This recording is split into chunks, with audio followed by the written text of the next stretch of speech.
ನಮ್ಮೆಲ್ಲರ ನೆಚ್ಚಿನ ಪ್ರಧಾನಮಂತ್ರಿ ನರೇಂದ್ರ ಮೋದಿ ಅವರು ನಾನು ರೈಲ್ವೆ ಮತ್ತು ಜಲಶಕ್ತಿ ಇಲಾಖೆ ಕೊಟ್ಟ ನಾನು ಕೇವಲ ಕರ್ನಾಟಕ ಅಲ್ಲ, ಯಾವ ರಾಜ್ಯಗಳಿಗೆ ಹೋದ್ರೂ ಕೂಡ ಸ್ಟೇಷನ್ಗಳಿಗೆ ಹೋಗೋದು, ಅಲ್ಲಿರ್ತಕ್ಕಂಥ ನ್ಯೂನತೆ ನೋಡೋದು, ಸಾರ್ವಜನಿಕರು ಮಾತಾಡಿಸೋದು, ಅವರಲ್ಲಿರ್ತಕ್ಕಂಥ ಆಹ್ವಾನಗಳನ್ನ ಸ್ವೀಕಾರ ಮಾಡೋದು ನಮ್ಮದು ಸರ್ವೇ ಸಾಮಾನ್ಯ. ಆದರೆ ಇವತ್ತು ರಾಷ್ಟ್ರದ ನಮ್ಮ ಮಂತ್ರಿಗಳಾದ ಸನ್ಮಾನ್ಯ ಕುಮಾರಸ್ವಾಮಿ ಅವರು 2-3 ತಿಂಗಳಿಂದ ನನಗೆ ಪತ್ರ ಬರೆದಿದ್ರು.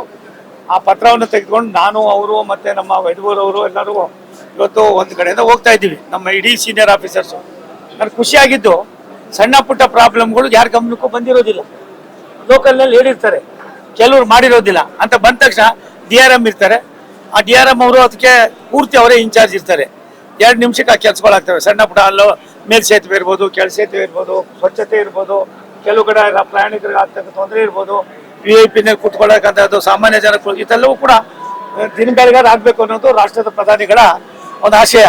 ಸಾರ್ವಜನಿಕರ ಸಂಪತ್ತು ಸಾರ್ವಜನಿಕರಿಗೆ ವಿನಿಯೋಗ ಆಗಲಿ, ರೈಲ್ವೆ ಇಲಾಖೆ ಮಾಡ್ತಕ್ಕಂಥ ಕೆಲಸ ಬಡವರಿಗೆ ತಲುಪಲಿ, ಆ ನಿಟ್ಟಿನಲ್ಲಿ ನಾವು ಓಡಾಡ್ತಾ ಇದ್ದೀವಿ. ಇದು ನನಗೆ ನಿಜವಾಗ್ಲೂ ಕೂಡ ಒಂದು ಒಳ್ಳೆ ಟ್ರಯಲ್ ಆ್ಯಂಡ್ ಎರರ್ ಎರಡೂ ಕೂಡ ಆಗೋದ್ರಿಂದ ತುಂಬ ಚೆನ್ನಾಗಿ ಕೆಲಸ ಆಗ್ತವೆ. ಇದು ಒಳ್ಳೆಯದು. ಕುಮಾರಸ್ವಾಮಿ ಅವರಿಗೆ ಇವತ್ತು ಅವರು ಕೂಡ ಸ್ವತಃ ಅವರೇ ಬಂದಿದ್ದಾರೆ, ನೋಡ್ತಾ ಇದ್ದೀವಿ. ಇದು ನನಗನ್ನಿಸ್ತದೆ ಮುಂದಿನ ದಿನಗಳಲ್ಲಿ ಸಾಮಾನ್ಯರು ಕೂಡ ಮೂಲಭೂತ ಸೌಕರ್ಯಗಳು ಇಲ್ಲ ಅಂದರೆ ಕೇಳ್ತಕ್ಕಂಥ ಒಂದು ವ್ಯವಸ್ಥೆಯನ್ನು ರಾಷ್ಟ್ರದ ಪ್ರಧಾನಿಗಳು, ರಾಷ್ಟ್ರದ ನಮ್ಮ ಮಂತ್ರಿಗಳಾದ ಅಶ್ವಿನಿ ವೈಷ್ಣವ್ ಅವರು ಸಾಮಾನ್ಯ ಜನರಿಗೆ ಏನನ್ನ ಕೊಡಬೇಕು ಅನ್ನೋದು ಕೊಟ್ಟಿದ್ದಾರೆ.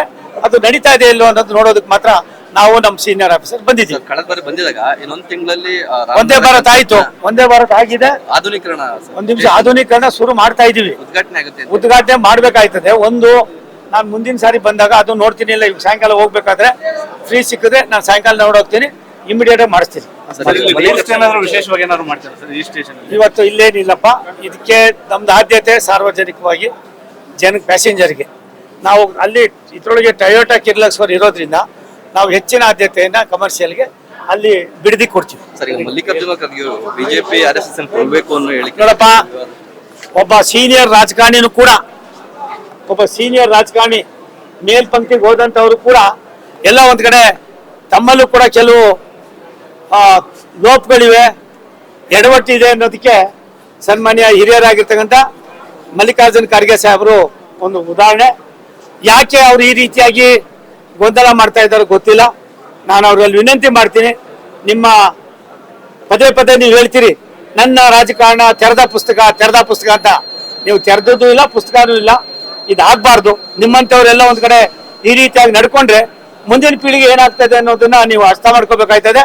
ಇವತ್ತೇನ್ ತಾವು ಮಾತಾಡಿದ್ದೀರಿ, ಇದು ನಿಮಗೆ ಅದು ಸರಿ ಅನಿಸ್ತದೆ ಅಂತ ಅನ್ನೋದನ್ನ ನೀವು ಮತ್ತೊಂದು ಸಾರಿ ಆತ್ಮಾವಲೋಕನ ಮಾಡ್ಕೊಳ್ಳಿ. ಇಂಥ ಕೆಲವು ಸಂದೇಶಗಳನ್ನು ಕೊಡುವಾಗ ತಮ್ಮಂಥವ್ರು ಯಾವುದು ಅನ್ನೋದಕ್ಕಿಂತ ಹೆಚ್ಚಾಗಿ ಇಂಥ ಪರಿಸ್ಥಿತಿಯಲ್ಲಿ ಅರ್ಥ ಮಾಡಿಕೊಂಡು ರಾಷ್ಟ್ರದ ಪ್ರಧಾನಮಂತ್ರಿ ನರೇಂದ್ರ ಮೋದಿಯವರ ಅಭಿವೃದ್ಧಿಯ ಚಿಂತನೆಗೆ ನೀವು ಕೂಡ ಕೈ ಜೋಡಿಸೋದು ಒಳ್ಳೆಯದು.